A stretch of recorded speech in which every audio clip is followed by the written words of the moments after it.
So hello everyone, welcome to my YouTube channel TGT Mathematics. Hope you all are very fine and your preparation is also very fine. तो हमने क्या किया, हमने KVS EVS की class 3 और class 4 complete कर ली एक ही video में। क्लास 5 हमने लास्ट वीडियो में किया था। आज हम क्लास 5 की EVS को भी क्या कर लेंगे, कंप्लीट कर लेंगे। तो चलिए बिना किसी देरी के शुरू करते हैं। एंड लाइक करना, शेयर करना है, सब्सक्राइब करना और नीचे कमेंट सेक्शन में अपने रिव्यूज भी लिखना। तो चलिए शुरू करते हैं। देखो, कल हमने चैप्टर 9 तक पढ़ लिया था।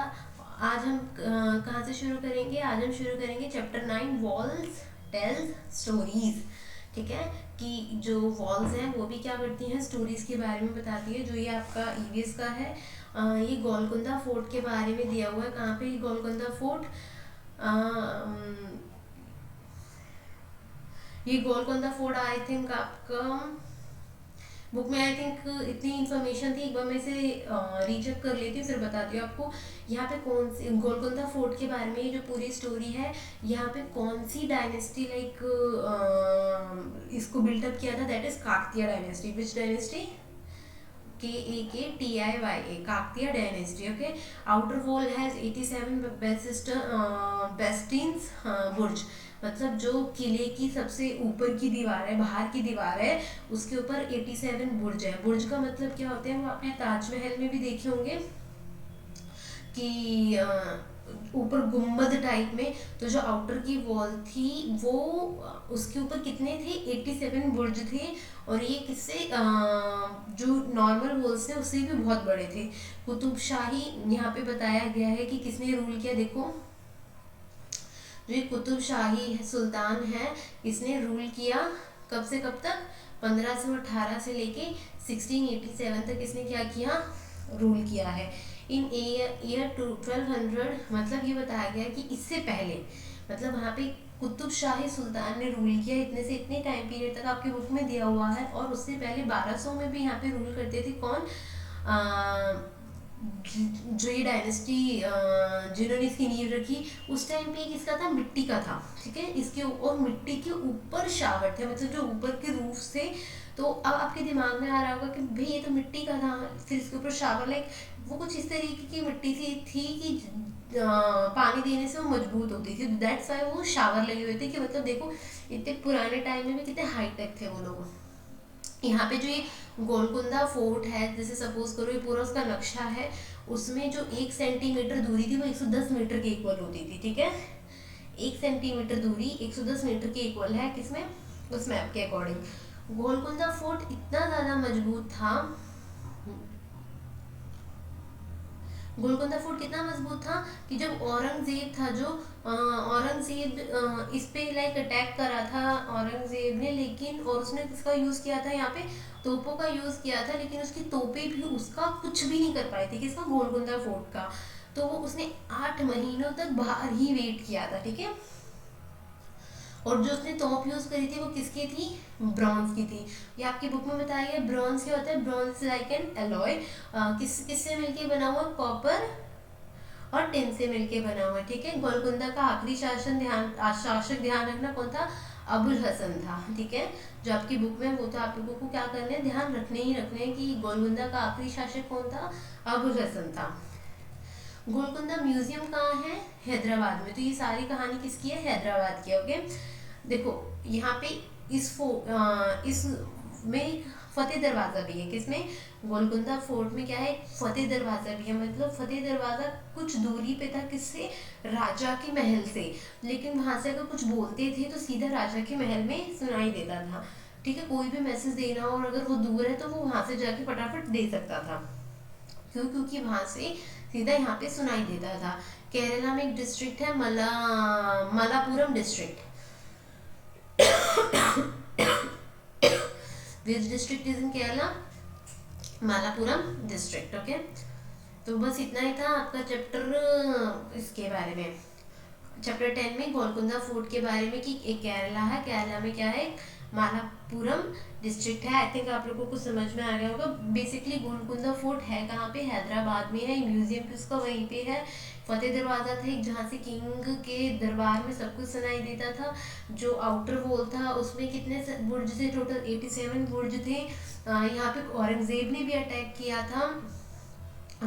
और औरंगजेब ने जब अटैक किया था तो उसने वहाँ पे कॉपर ब्रॉन्ज की उसका यूज किया था तोपों का। तो ब्रॉन्ज किस से मिलके बना है? कॉपर से और टिन से मिलके बना है, याद रखना, कॉपर और टिन से मिलके बना है। और 1200 में भी लाइक ये बिल्डअप हुआ था, तो उस टाइम ये मिट्टी का था और मिट्टी के ऊपर शावर लगे हुए थे। ओके, चलो ये चैप्टर इंपॉर्टेंट है भाई, सुनीता इन स्पेस। ये सुनीता विलियम्स की कहानी है पूरी। यू नो सुनीता विलियम कौन है? सेकंड फीमेल एस्ट्रोनॉट है इंडिया से जो कहाँ पे गई है? स्पेस में गई है, ठीक है। पहली कौन थी? कल्पना चावला थी। और ये दोनों कौन है? इंडियन अमेरिकन एस्ट्रोनॉट्स, ठीक है। Who are they? Indian American astronauts.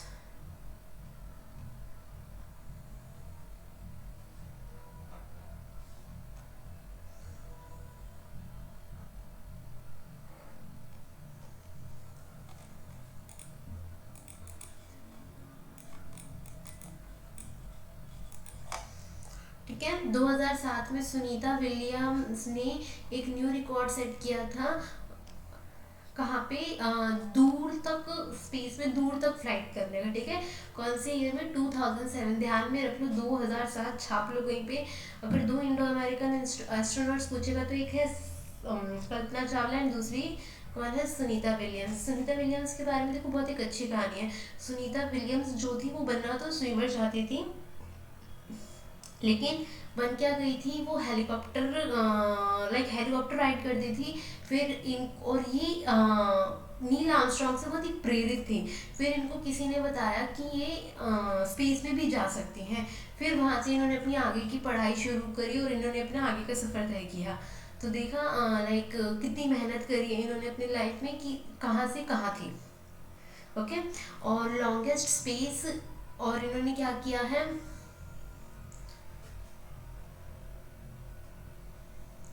यार,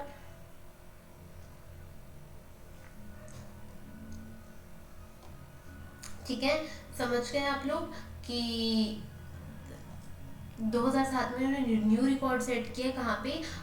सबसे दूर तक ट्रैवल करने का। कितना? 360 kilometre away from earth. Okay, देखो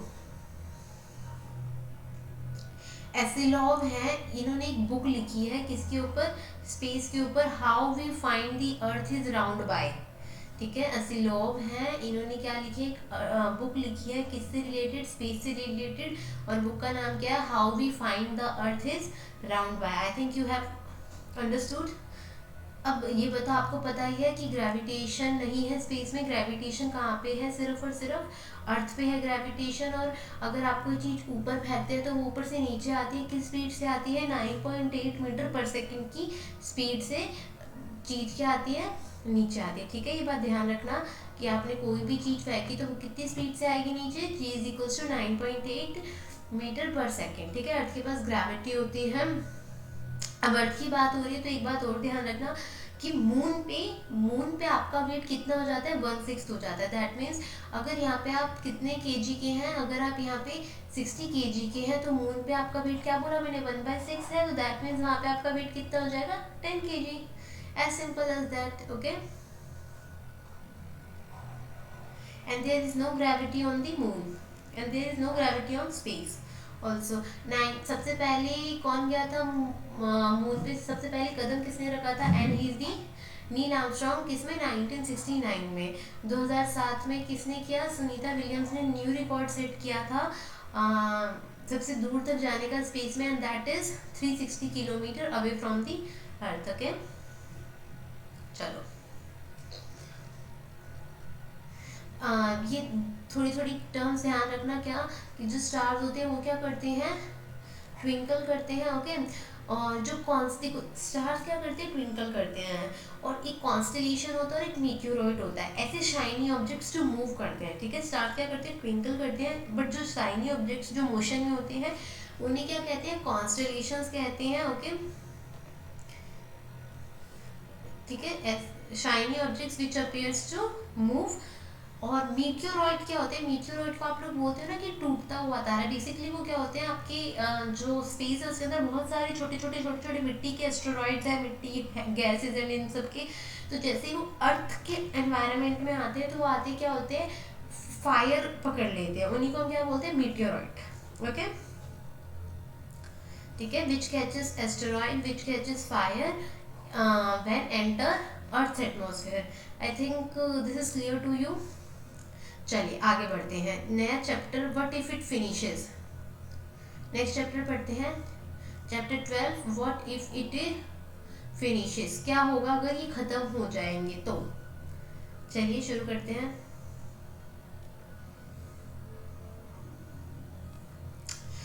अदाल बेसिकली ये एक स्टेप वेल आप लोगों को पता है, आपने पढ़ा था ईवीएस में ही।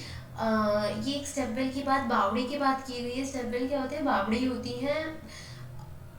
कहाँ पे है ये, अदालाज, अदलाज, अदलाज, अदलाज बावड़ी, ये आपकी अहमदाबाद में है। मतलब अहमदाबाद से कितनी दूरी पे है, 18 किलोमीटर की दूरी पे है। ठीक है, आप लोगों को मतलब इतना नहीं है, इस चैप्टर में थोड़ी सी चीज़ें हैं। पेट्रोल एंड डीजल जो है बहुत, ये क्या है, नॉन रीन्यूएबल रिसोर्स है। ये क्या है, नॉन रीन्यूएबल रिसोर्स है। That means millions of year it, मतलब मिलियंस ऑफ ईयर्स लेते हैं ये बनने के लिए, क्या, पेट्रोल एंड डीजल। अब ध्यान रखना, पेट्रोलियम, बड़ी बड़ी रिफाइनरीज को आप लोगों को, देखो पेट्रोलियम कैसे बनता है आप लोगों को ये जानना चाहिए। मिलियंस ऑफ ईयर्स पहले मतलब जितने भी क्या होते हैं, जैसे पेड़ पौधे इंसानों को भी ज़मीन में ही दफनाते हैं उनकी डेथ के बाद, और जो पशु पक्षी मर जाते हैं तो ये क्या होता है, बहुत साल मतलब मिट्टी पे मिट्टी, परत पे परत चढ़ती जाती है, वो नीचे दबते रहते हैं, दबते रहते हैं, दबते रहते हैं, बारिश आती है एंड ऑल, जितने भी डिजास्टर्स हैपन होते हैं, नीचे दबते चले गए तो क्या हुआ, प्रेशर बढ़ा, टेम्परेचर बढ़ा, तो ये इतना लंबे टाइम पीरियड के बाद वो किसका, तो ज़मीन में से हम क्या निकालते हैं, कोल एंड पेट्रोलियम। तो बेसिकली पेट्रोलियम के अंदर बहुत बहुत सारी चीज़ें होती हैं, फिर इनको रिफाइनरीज में उसमें भेजा जाता है इनकी सफाई करने के लिए, फिर वहाँ से हमें अलग अलग चीज़ें मिलती है। तो ये प्रोसेस होता है पूरा। ठीक है, मशीन से क्या किया जाता है, पेट्रोलियम को पंप अप किया जाता है, निकाला जाता है, फिर रिफाइनरीज में इनको भेजा जाता है, पेट्रोलियम को क्या किया जाता है, क्लीन किया जाता है और उसकी सेपरेशन करी जाती है। क्या करी जाती है, सेपरेशन करी जाती है। फिर पेट्रोलियम से क्या क्या मिलता है, डीजल मिलता है, कैरोसिन मिलता है, पेट्रोल मिलता है, ऑयल मिलता है, फ्यूल मिलता है, किसके लिए, एयरक्राफ्ट्स के लिए, एलपीजी गैस जो आप लोग घरों में यूज़ करते हो, वैक्स मिलता है, कोल तार मिलता है और ग्रीस मिलता है। तो ये सारी चीज़ें क्या हैं आप लोगों को पेट्रोलियम से मिलती है। कैसे पेट्रोलियम निकाला जाता है मैंने आपको बता दिया, कैसे बनता है ये भी बता दिया, डीजल, कैरोसिन ऑयल। कोल नहीं मिलता है, कोल तो अलग से ही होता है। कोल एंड पेट्रोलियम आप लोगों के ज़मीन के नीचे से निकलते हैं। ठीक है, अगर आपसे क्वेश्चन आए कि क्या क्या मिलता है तो ये चीज़ें मिलती हैं। ठीक है, ये हो गया आपका कोल तार हो गया, चारकोल नहीं, कोल तार। ठीक है, चल, और इसका यूज प्लास्टिक एंड पेंट्स बनाने के लिए भी किया जाता है। किसका, पेट्रोलियम का। पेट्रोलियम कैसे पता चल रहा है, पेट्रोलियम की जो बहुत ही स्मेली होता है, बहुत थिक इन नेचर होता है और डार्क कलर का लिक्विड होता है। ओके, बहुत स्मेली होता है और थिक कलर का लिक्विड होता है, मतलब थिक होता है और आपका डार्क कलर लिक्विड होता है। ठीक है, सीली हुई लकड़ी, ये आप लोगों को ध्यान रखना कि इंडिया में सिर्फ इसके अलावा भी अगर किसी को कुकिंग करनी है या फिर कुछ और करना है तो बायोगैस का भी यूज़ होता है, कोयला वोयला को भी जलाते हैं। ठीक है, देखो 2/3 ऑफ पीपल किसके, इंडिया के, वुड यूज़ करते हैं। ड्राई ट्विग का मतलब है सूखी लकड़ी या फिर उपले यूज़ करते हैं अपने डेली पर्पज़ को, चीज़ों को पूरा करने के लिए। ठीक है, कितने, 2/3, और ये बहुत बड़ा रेशो है। ठीक है, और ध्यान रखना सीली हुई लकड़ी को अगर हमेशा जलाओगे तो वो और भी ज़्यादा धुआं देगी, और भी ज़्यादा पोल्यूशन क्रिएट करेगी। होप आप लोगों को समझ में आ गया होगा। चलिए आगे बढ़ते हैं।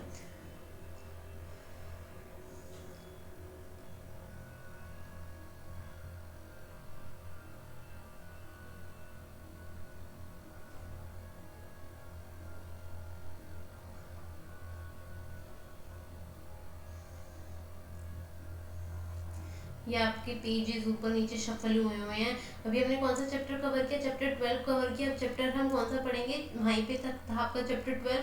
चलिए चैप्टर 13 पे आते हैं।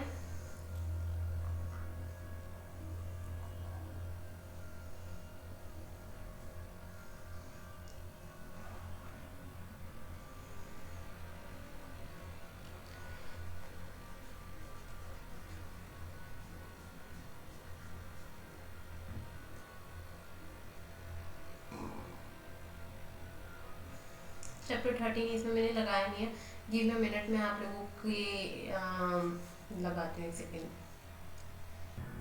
तो चलिए देखिए, फिर से शुरू करते हैं। यहाँ से हमारा ये आ रहा है चैप्टर 13 से कर देख रहा था। देखो चैप्टर 13, ध्यान रखना मुंबई से दिल्ली की दूरी कितनी है, 1400 किलोमीटर बाय रोड। ठीक है, ये आपके एनसीईआरटी की बुक में दिया हुआ है। And this is the very most important chapter of your class 5 EVS. ठीक है, सबसे ज़्यादा अगर मैं बोलूँ कि कंटेंट किसी सब्जेक्ट में है तो वो यही वाला चैप्टर है। ठीक है, ध्यान, Ladakh, Ladakh has very little rainfall. Ladakh में बहुत कम रेनफॉल होती है। यहाँ पे बर्फ़ से ढके हुए पहाड़ हैं, और यहाँ इसको क्या कहा जाता है, लद्दाख को कोल्ड डेजर्ट। ठीक है, ले लैंग्वेज में जूल का मतलब ही हो क्या होता है, वेलकम। ठीक है, ध्यान रखना, ले लैंग्वेज में जूल का मतलब क्या होता है, वेलकम। देखो ये जो आपका कंटेंट है ना, class 3rd 4th 5th EVS का पूरा एनसीईआरटी का निचोड़ है। ठीक है, जिसे कहते हैं ना कि पूरी एनसीईआरटी का निचोड़, तो ये वो चीज़ है। हाँ, रूफ जो होती है मोस्ट इम्पॉर्टेंट पार्ट है कहाँ की, लद्दाख का।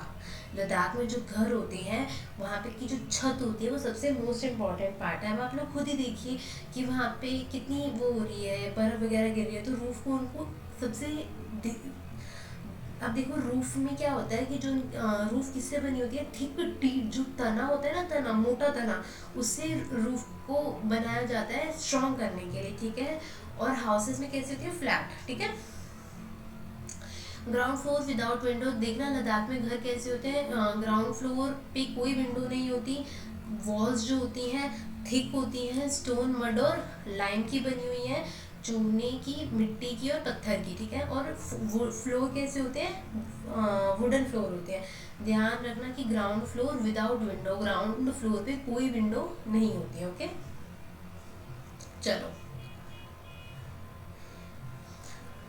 चैंगथांग की हाइट बताई गई है, ये 500 मीटर की हाइट पे है चैंगथांग। एट सो मच हाइट, ये आपकी मतलब पहाड़ कह सकते हैं हम, चैंगथांग।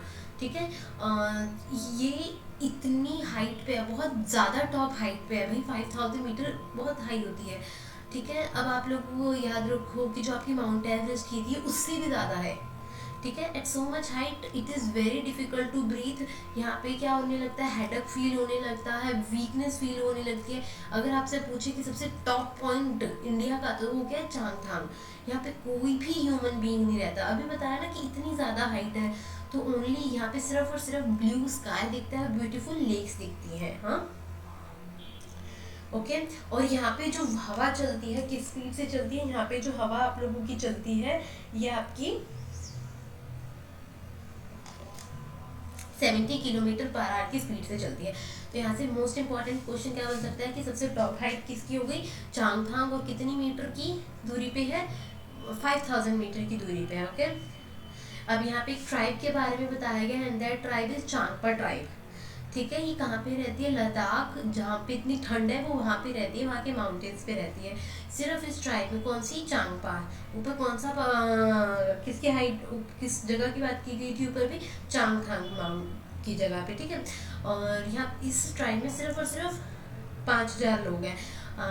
अब देखो ना, पहाड़ों पे रहते हैं तो ये क्या होंगे, अपनी गोट्स और शीप को लेके चलते होंगे इधर से उधर। ये अपनी फुलफिल जो मतलब इनकी ज़रूरत की चीज़ें ये अपनी गोट्स और शीप से ही पूरी कर लेती हैं। ध्यान रखना, चांगपा ट्राइब है जो लद्दाख के माउंटेन्स पे रहती है। बेसिकली जो पाशमीना शॉल होते हैं ना,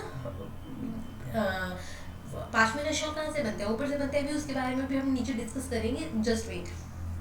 ठीक है, तो ये जो गॉड्स और शीप को अपने पास रखते हैं, इन्हीं से अपनी ये जो बेसिक नीड्स होती है, जैसे मिल्क हो गया, मीट हो गया, और जो इनकी स्किन होती है, इनसे ये टेंट और वूल का बेसिक नीड्स है ना इनकी, टेंट हो गए, वूल हो गए, तो ये अपनी इन्हीं जो एनिमल्स हैं इन्हीं से पूरी कर लेते हैं। गोट्स जो होती हैं इनके लिए जैसे ट्रेजर की तरह होती है, जैसे आपने ऊपर कालबेलिया जाति पड़ी थी उसमें सांप उनके लिए ट्रेजर की तरह थे, तो ऐसे ही चांगपा के लिए गोट्स जो होते हैं वो ट्रेजर की तरह होते हैं। इनके में क्या माना जाता है, जिसके बंदे के पास सबसे ज़्यादा एनिमल होंगे वो उतना ही क्या होगा, रिच होगा, ठीक है।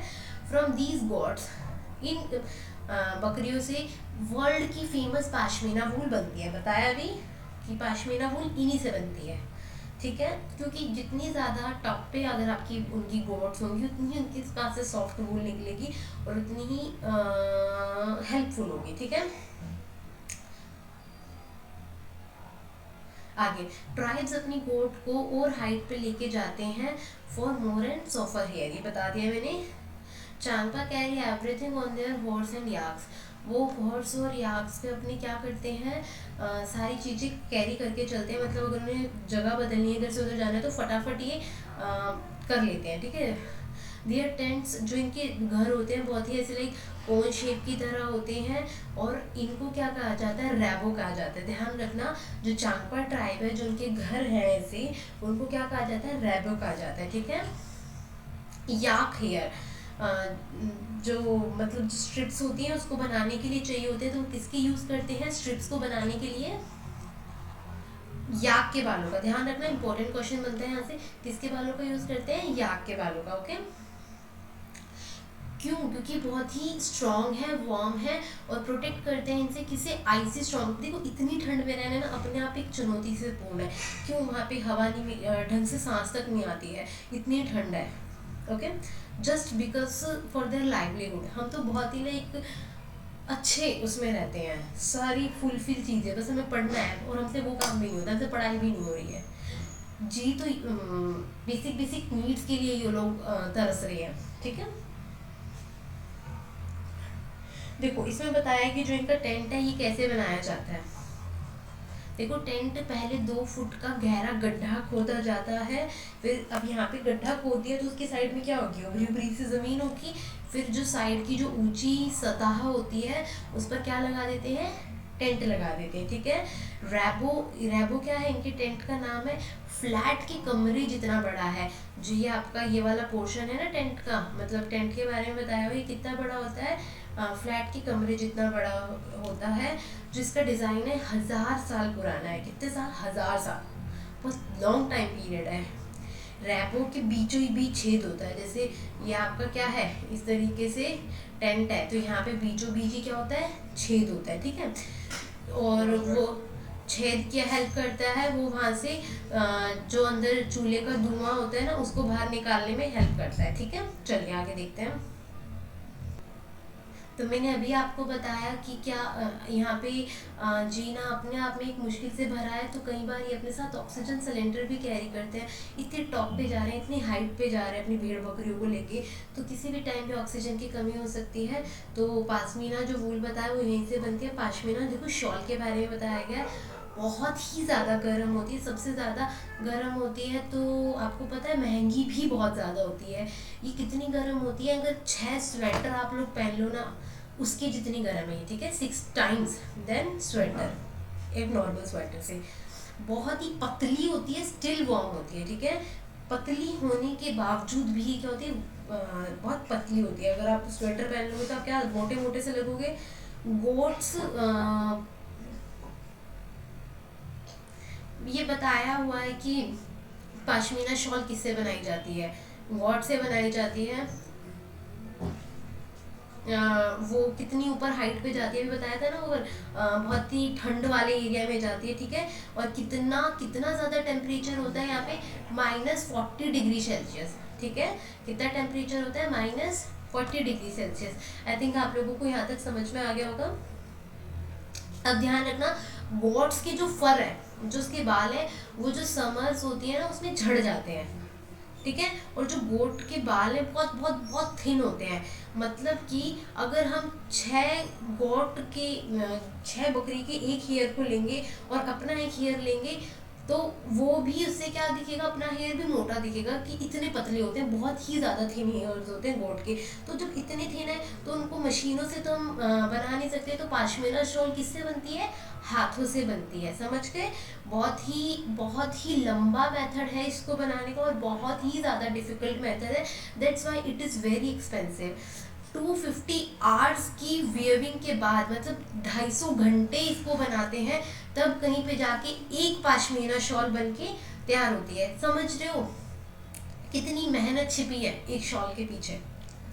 चलो, यहाँ पे हमारी पाशमीना शॉल की कहानी भी खत्म हुई। अब कश्मीर में आप लोगों के बताया, जैसे लेह के बताए गए थे, हाउस कैसे होते हैं, 2 फ्लोर के होते हैं। किससे बने हैं, स्टोन, मड, लाइम, वुड, वही था। और ग्राउंड फ्लोर, 2 फ्लोर होते हैं। ग्राउंड फ्लोर पे एनिमल्स रहते हैं, फर्स्ट फ्लोर पे लोग रहते हैं। मतलब ग्राउंड फ्लोर पे क्या, अपने एनिमल्स को रखते हैं वो, ठीक है। लेखा, लेखा एक प्लेस है जहाँ पे गोट्स को रखा जाता है। जैसे अस्तबल में घोड़ों को रखा जाता है, तो गोट्स को कहाँ पे रखा जाता है, आ,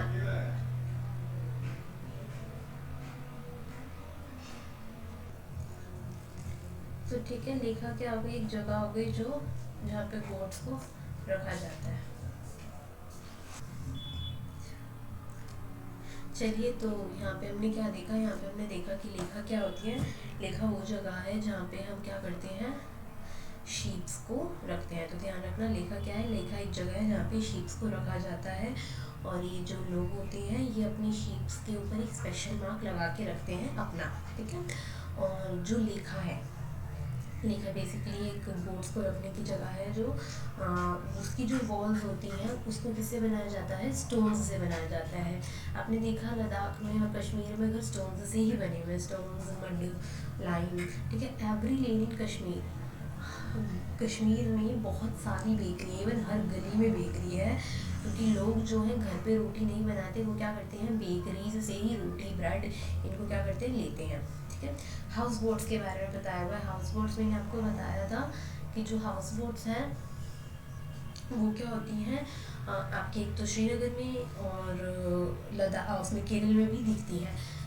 कितनी होती है, 80 फीट जितनी होती है, कितनी, 80 फीट लॉन्ग होती है, 8 से 9 मीटर क्या होती है, वाइड होती है। 80 फीट लॉन्ग और 8 से 9 मीटर वाइड है, ठीक है। इसकी सीलिंग पे, हाउस बोट की सीलिंग पे एक डिज़ाइन होता है जिसे क्या कहते हैं, खत्म बंद, क्या कहते हैं, खत्म बंद, ठीक है। ब्यूटीफुल कार्विंग ऑफ वुड, ये जो सीलिंग पे डिज़ाइन बना हुआ होता है किसका बना होता है, लकड़ी का, ओके। विच हैज़ पैटर्न, जिसपे पैटर्न किसकी तरह होते हैं, जिग्सो पजल की तरह, ठीक है। हाउस बोट्स है 80 फीट जितनी लंबी है, 8-9 मीटर चौड़ी है। और सीलिंग पे डिज़ाइन होता है जिसे क्या कहते हैं, खत्म बंद कहते हैं। और जो डिज़ाइन है वो वुड का बना हुआ है, और जो पैटर्न है वो किसकी तरह दिखता है, जिग्सॉ पजल की तरह, ओके।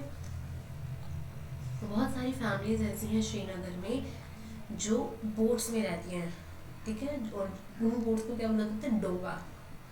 ऐसे ध्यान रखना, डोंगा होता है ना जिसमें हम खाना खाते हैं, डोंगा जिसे कहते हैं, तो वही कुछ होगा, बोट का नाम है डोंगा। और ये जो डोंगा है, जस्ट लाइक हाउसेस, मतलब अलग अलग कमरे होते हैं इस डोंगा में, ठीक है। और इनको कहाँ पे देखा जा सकता है, डोंगा को डल और झेलम रिवर्स में, ओके। अब बताए गए हैं कश्मीर के जो पुराने गांव हैं, वो उनके अंदर जो हाउस थे वो किससे बने हुए हैं, स्टोन से बने हुए हैं। मतलब स्टोन्स को काट के एक के ऊपर एक रखा हुआ है, और उनको कोट किससे किया गया है, मड से उसे कोट किया गया है, ठीक है। और ऑल्सो वुड, अरे मोस्टली आप लोग कश्मीर और लद्दाख के घर जैसे बने हुए हैं, मड हो गया, स्टोन हो गया, लाइम हो गया, वुड हो गया, ठीक है। और इनकी जो छतें हैं वो कैसी हैं, ऐसी स्लोपिंग रूफ्स हैं, स्लोपिंग रूफ्स हैं। अब है डब, ये डब क्या होता है, dub is a type of window, ठीक है। What is dub, dub is a type of window in Kashmir. एक टाइप है विंडो का जो बाहर की तरफ उभरा हुआ होता है, that is dub. It has beautiful would pattern, ठीक है। जो डब है एक तरीके की विंडो है, जैसे आप लोगों के ऊपर बोर्ड थी जिसे डोंगा कहा गया था, ऐसी डब वहाँ पे विंडो का नाम है। ओके। और इस डब के ऊपर एक बहुत ब्यूटीफुल वुड पैटर्न होता है। वो जो वुड पैटर्न है, मतलब जो डिज़ाइन है, उसे मेहराब बोला जाता है। व्हाट इज़ मेहराब? ये वहाँ के वर्ड्स हैं, तो ये वर्ड्स ध्यान रखो। व्हाट इज़ मेहराब, व्हाट इज़ डोंगा, व्हाट इज़, जैसे ये आपकी जो शीप्स थी, गोट्स थी, इन्हें कहाँ पे रखा गया था? ये आपका ख़त्म बंद था। ख़त्म बंद क्या था? हाउस बोट्स के ऊपर का जो सीलिंग का डिज़ाइन था, उसे लेखा क्या है? गोट्स को रखने की जगह है। 3-4 बार देखो अपने नोट्स को जो भी बना रहे हो, और वहाँ से क्या करो, याद करने की कोशिश करो, क्योंकि एग्ज़ाम तो अभी आ गया ना। और and if you like it, please subscribe it. चलिए, एक छोटा सा टॉपिक रह गया, बकरवाल पीपल। ठीक है, ये क्या होते हैं? ये गांव है, मतलब इन बेसिकली अब इन गांव में ना कोई भी नहीं रहता है। अभी बताया ना मैंने आपको कि कश्मीर के जो गांव हैं, वो आपके पत्थर को ऊपर काट के रखे हुए हैं, फिर उसको मड से ढका हुआ है। अभी खाली है, ऑलमोस्ट कोई भी नहीं है यहाँ पे। तो जो ये अपने गोड्स को चराने के लिए लाते हैं, तो ये बकरवाल पीपल एक और है। तो ये अपनी यहाँ पे अपनी गोड्स को कश्मीर में लेके आते हैं। कहाँ पे? स्टोन और मड के हाउस में। ओके, कौन से? बकरवाल पीपल। ऊपर भी ट्राइब पड़ी थी, कौन सी थी? चांग, जो पाशमीना शॉल बनाते हैं। ओके, पूछ सकते हैं पाशमीना शॉल बनाने के लिए कौन सी ट्राइब होती है? दैट इज चांग का। हाईएस्ट पॉइंट कौन सा था? आप लोग कमेंट सेक्शन में बताओ। और हाँ, अगर आप लोगों को कोई भी डाउट हो तो आप लोग नीचे कमेंट सेक्शन में लिख सकते हैं, और अपने दोस्तों के साथ शेयर करिए। और if you like it, please please please subscribe it. चलिए, चैप्टर 14 में अब हम क्या पढ़ेंगे? जब धरती कांपे। दैट मीन्स बेसिकली यहाँ पे अर्थक्वेक के बारे में हमें क्या कराया जाएगा, बताया जाएगा।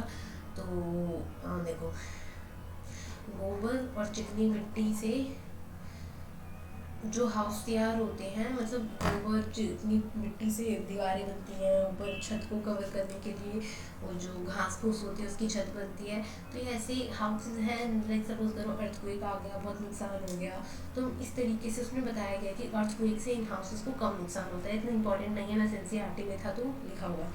गुजरात में ये इंपॉर्टेंट भी नहीं है, मतलब ठीक है, ध्यान रखना। गुजरात के जो घर होते हैं वो कांच के टुकड़ों से सजाए जाते हैं। ठीक है, गुजरात में जो घर होते हैं वो किससे सजाए जाते हैं? कांच के टुकड़ों से। 26 जनवरी 2001 को अहमदाबाद में क्या आया था? अर्थक्वेक आया था। ठीक है, सिस्मोग्राफ क्या होता है? सिस्मोग्राफ एक इंस्ट्रूमेंट है जो यूज़ किया जाता है अर्थक्वेक को मेजर करने के लिए। बेसिकली वो सिस्मिक वेव्स को डिटेक्ट करता है। दो तरीके के इंस्ट्रूमेंट है अर्थक्वेक से रिलेटेड, एक है सिस्मोग्राफ और एक है रिचर स्केल। ठीक है, सिस्मोग्राफ क्या करता है? सिस्मिक वेव्स को डिटेक्ट करता है, अर्थक्वेक आया है ये बताता है। रिचर स्केल उसका मैग्नीट्यूड बताया कि कितनी गति से आया है। ठीक है, मैग्नीट्यूड बताएगा कौन? Richter scale. कितना, कितनी क्या स्पीड थी उसकी। ठीक है, चलो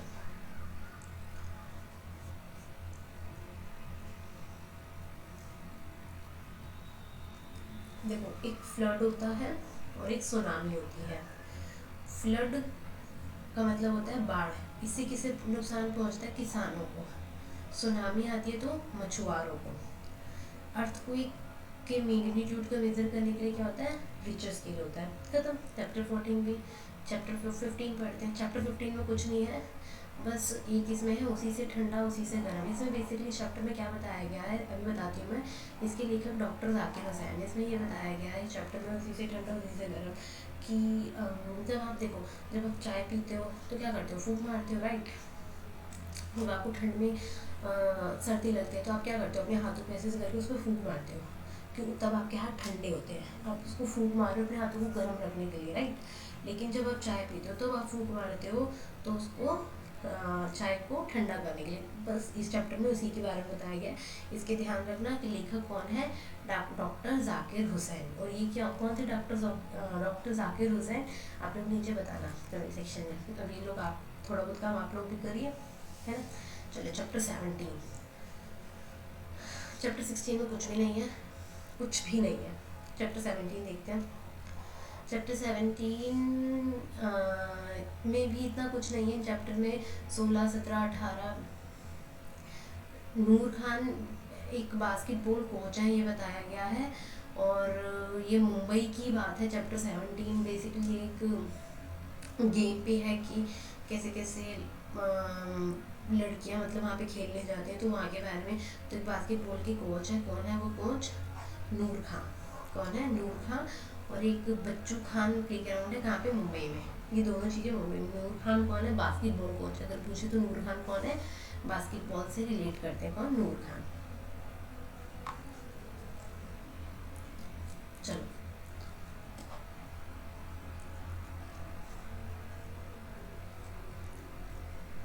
चैप्टर 18।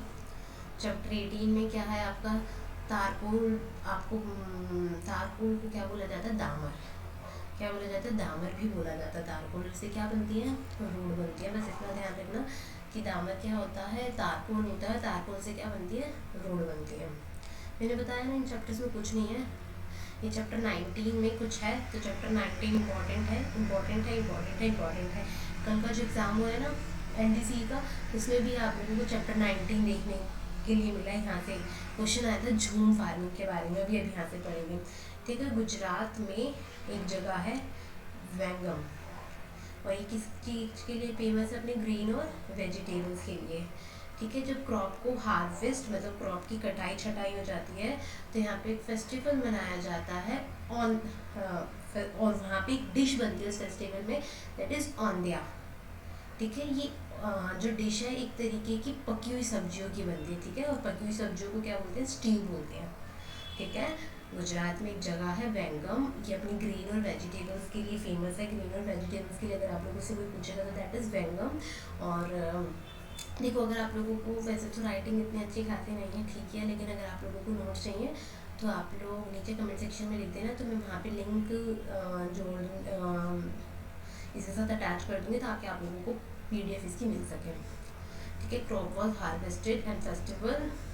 जब क्रॉप्स कटती हैं तो यहाँ पे एक फेस्टिवल मनाया जाता है, और वहाँ पे एक डिश बनाई जाती है औंधिया, और ये पकी हुई सब्जियों की डिश होती है। ठीक है, औंधिया का मतलब होता है उल्टा। अब देखो, औंधिया का मतलब क्या होता है? उल्टा।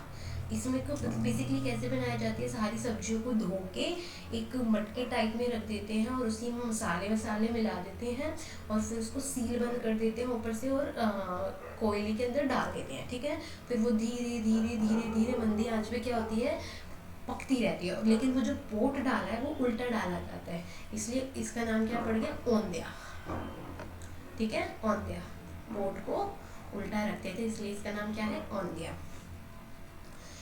देखो, एक घटना बताई गई है कि 1,50,000 फार्मर्स जाए हुए थे। कौन से ईयर में? 97 से लेके 2005 के बीच की बात है, कि वहाँ पे इतना ज़्यादा लाइक स्कार्सिटी की प्रॉब्लम आ गई थी, वो अपना लोन पे नहीं कर पाए थे, तो that's why 1,50,000 is very very very high. ठीक है, अर्थवॉर्म क्या होता है? अर्थवॉर्म को फार्मर का फ्रेंड भी कहा जाता है, ध्यान रखना।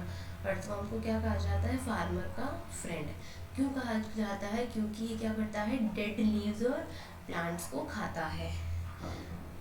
ठीक है, और क्या करता है अर्थवॉर्म? नीचे मिट्टी में जाता है, तो वो क्या कर देता है? सॉफ्टन कर देता है, तो किसानों के लिए क्या हो जाती है? आसानी हो जाती है। ठीक है, soften soil by digging underneath. और ये क्या कर देता है? टनल बना देता है, मतलब नीचे ज़मीन के रास्ते। और ये क्या करता है? Passage of air and H2O to soil मिल पाते हैं, मतलब हवा पानी के लिए मिट्टी को अच्छी खासी जगह मिल जाती है, थोड़ी थोड़ी थोड़ी थोड़ी। इसलिए फार्मर्स को क्या कहा जाता है? अर्थवॉर्म को क्या कहा जाता है? फार्मर्स का फ्रेंड। बस इतना ही था आपका चैप्टर 19 में। चलिए चैप्टर 20। अच्छा, वो झूम फार्मिंग वाला आपका चैप्टर 20 में है। फिर चैप्टर 20 एक इसके बाद 21 है, उसमें भी ज़्यादा कुछ नहीं है। चैप्टर 20 इंपॉर्टेंट है, और फिर चैप्टर 21 एंड देन चैप्टर 22 में कुछ भी नहीं है जिससे क्वेश्चन बनेंगे। एंड हियर हमारा ये वाइंड अप हो गया। चैप्टर 20 में देखो, बेसिकली ये ईस्ट साइड की स्टेट की बात की गई है चैप्टर में। तोरांग का मतलब होता है जंगल। क्या होता है? तोरांग का मतलब जंगल। कौन सी लैंग्वेज में? कुडुक लैंग्वेज में। इन विच लैंग्वेज, कुडुक लैंग्वेज। और ये कहाँ की लैंग्वेज है? झारखंड की लैंग्वेज है। तोरांग का मतलब क्या होता है? जंगल होता है। और ये कौन सी लैंग्वेज में है? कुडुक लैंग्वेज में। और कुडुक लैंग्वेज कहाँ की है? झारखंड की है। राइट टू फॉरेस्ट 2007 के अकॉर्डिंग इंपॉर्टेंट है ये, देखो भाई, राइट टू फॉरेस्ट 2007 के अकॉर्डिंग जो लोग 25 साल से जंगलों में रहते हैं उनका उन जंगलों पे क्या हो जाता है? राइट हो जाता है। और वो जंगल को मतलब बचाना चाहते हैं, प्रोटेक्ट करना चाहते हैं, तो वो भी उन्हीं का डिसीजन होगा। और ये डिसीजन कौन लेगा? उनकी ग्राम सभा लेगी, ठीक है। तो राइट टू फॉरेस्ट 2007 ने क्या कहा था कि जो लोग नेचर में, जंगलों में 25 सालों से रह रहे हैं तो वो प्रॉपर्टी उनकी है, वो डिसीजन लेंगे। उन्हें प्रोटेक्ट कैसे करना है उस एरिया को, तो इसमें कोई गवर्नमेंट हस्तक्षेप नहीं करेगी, वो वहाँ के लोग डिसाइड करेंगे, उनकी ग्राम सभा डिसाइड करेगी, ठीक है। 3/4 पीपल जो है मिजोरम के, 3/4 बहुत ही लाइक फॉरेस्ट से वो करते हैं, बिलोंग करते हैं। उसके बाद भी वो सब स्कूल जाते हैं, देख रहे हैं। यहाँ तो सब कुछ मिलते जुलते भी, स्कूल नहीं जाया जाता है। जूम फार्मिंग देखो, बता रही थी ना मैं जूम फार्मिंग। अब जूम फार्मिंग देखो क्या होता है, कहाँ पे होती है? मिजोरम में होती है। तोरांग का मतलब क्या होता है? जंगल होता है। कौन सी लैंग्वेज में? कुडुक लैंग्वेज में, ठीक है। जूम फार्मिंग कहाँ पे करी जाती है? नॉर्थ ईस्ट वाली रीजन में करी जाती है, ठीक है। अब देखो जूम फार्मिंग का एक्चुअल जूम फार्मिंग में होता क्या है? नॉर्थ ईस्ट की इंडिया में करी जाती है। और मिजोरम, मिजोरम ध्यान रखना, जूम फार्मिंग कहाँ के लिए? मिजोरम के लिए। अब देखो जूम फार्मिंग में क्या होता है, जैसे वहाँ पे एक बार फसल करी उन्होंने, ठीक है, एक बार फसल कर दी, फसल उग गई। अब क्या करेंगे? वो उस ज़मीन को ऐसे ही कुछ सालों के लिए छोड़ देंगे ताकि वो अपने आप ही क्या हो जाए? फर्टाइल हो जाए। हम ज़मीन को ऐसे ही छोड़ देते हैं तो कुछ वो जो अपने न्यूट्रिएंट्स है अपने आप से दोबारा गेन कर लेती है। अब खाली ज़मीन पे कुछ ना कुछ तो उगता ही है, तो वो क्या करते हैं? वो उसे उखाड़ते नहीं है जड़ से, वो क्या करते हैं? उसे काट देते हैं और उसको क्या कर देते हैं? जला देते हैं। और जलाते वक्त प्रोटेक्शन से है ताकि आसपास की और कहीं आग ना लगे। फिर उसको वो जो राख है उसको फिर एज अ ऑर्गेनिक मैन्योर वो क्या करते हैं? यूज़ करते हैं। और उसके बाद अब उन्हें क्या करनी है? दोबारा से फसल उगानी है। तो वो ऐसे ही नहीं कि खोदेंगे, जोतने लग जाएंगे, नहीं, बहुत ही आराम से क्या करते हैं? सॉइल को लूज़ करते हैं हल्की हल्की सी, और क्रॉप्स कह रही हूँ, बीजों को डाल देते हैं। फिर वहाँ से, तो ये होती है झूम फार्मिंग, समझते हैं। ये आपका पूरा लिखा है। इसमें एक फसल उगाने के बाद कई वर्ष तक उसे ऐसे ही छोड़ देते हैं, उसमें खेती नहीं करते। फिर उसमें जो जंगल या घास फूस उग जाता है, बांस उग जाता है, उसे उखाड़ते नहीं हैं, काट के जला देते हैं। और फिर वो किसकी तरह काम करता है? खाद की तरह काम करता है। फिर ज़मीन को हल्के से बहुत ही लूज कोड़ते हैं, सॉइल को जोतते नहीं हैं।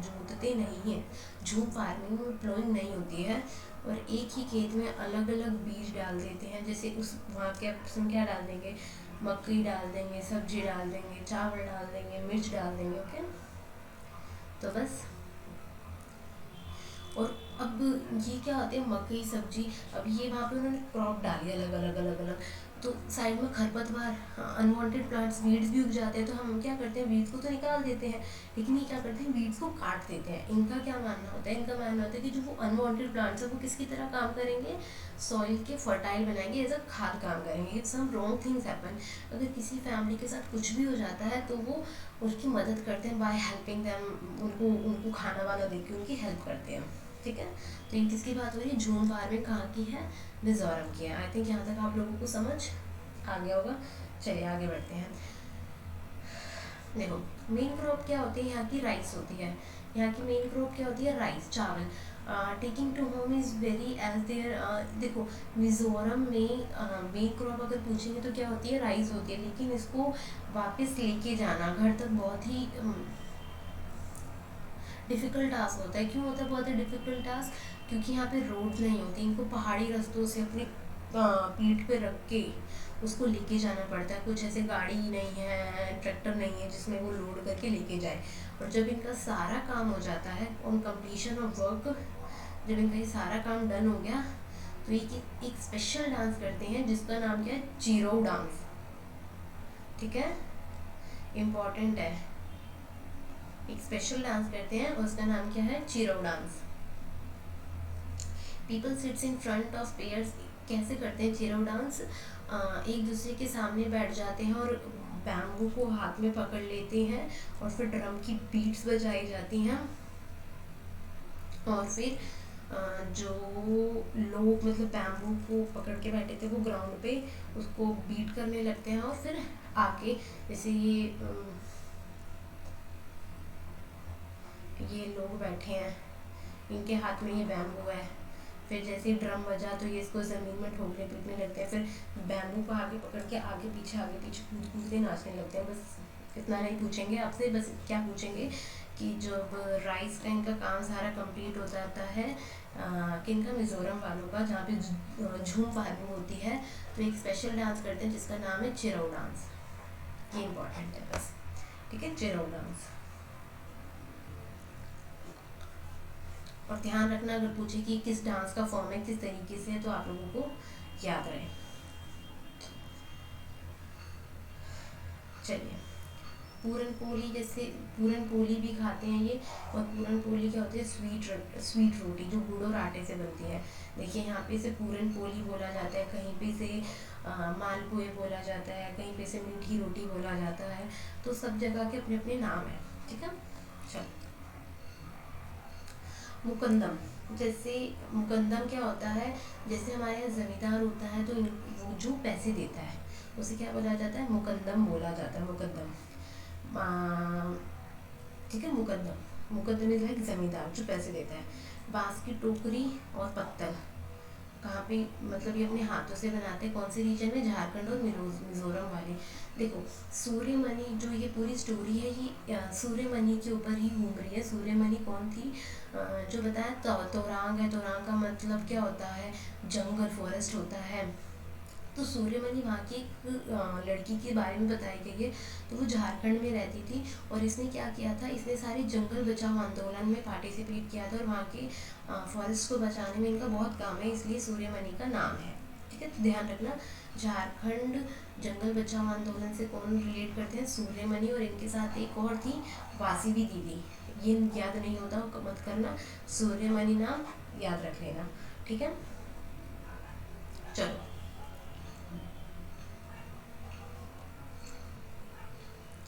सूर्यमणि ने केंद्र के साथ मिलकर क्या करी थी, तोरांग संस्था खोली थी, बताया ना कि वहाँ के फॉरेस्ट को सेव करने के लिए। टोटल कितना पार्ट है इंडिया का, 23% टोटल पार्ट है इंडिया का जो फॉरेस्ट से कवर है, 23 पॉइंट समथिंग है।